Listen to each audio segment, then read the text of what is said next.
Matthieu chapitre 2. Jésus te fait la ville Bethléem dans le pays Judée, sous temps roi Hérode. Après il te fait quelques nèg savait qui kon étudier les étoiles, yo sorti dans pays soleil levé, yo rivé la ville Jérusalem. Yo tap mandé côté roi juif qui fait fête là.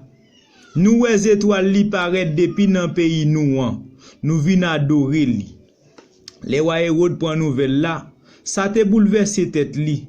Ça te bouleversé tout monde la ville Jérusalem tout. Hérode réunit tout chef prêtre yo ensemble avec directeur la loi yo qui tap diriger peuple juif là. Li mande yo, qui côté Christ la gen pour te fait? Yo répond li, c'est la ville Bethléem dans pays Judée li gen pour te fait, li gen pour le fait. Parce que mais sa prophète là te écrit. Ou même Bethléem qui bâti sous terre Jida, parole certain.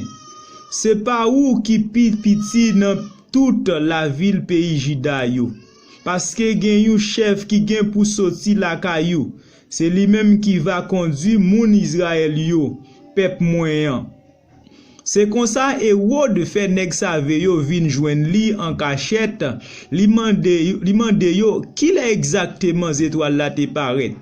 Après ça, li vwe yo al Bethléem, li di yo, allez non, na chercher connaît tout bagay sou ti petit là, les na joindre li, fèm connaît pour man ça capable al adorer, moi même tout.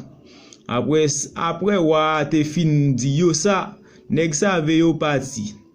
Les sa étoiles yo te wè nan pays soleil levé apparaît devant yo encore.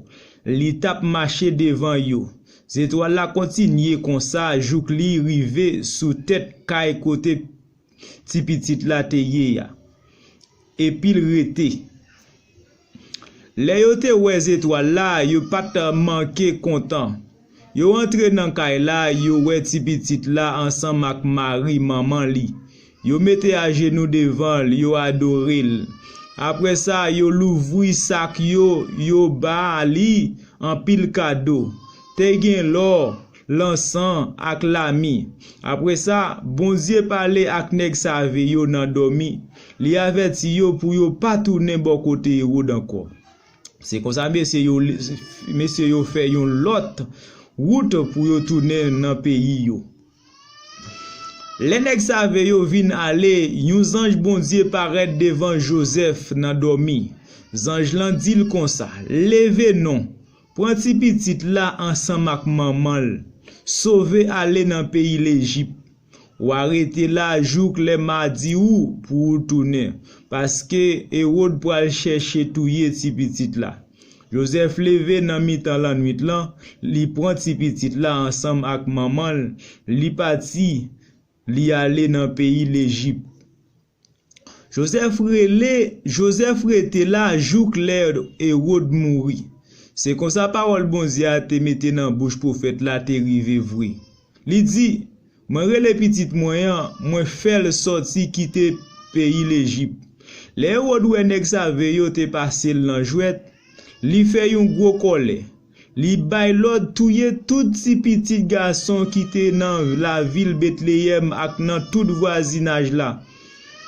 Depuis ça qui te fait fête, jouk ça qui te gen 2 ans. D'après date nèg save yo te balia.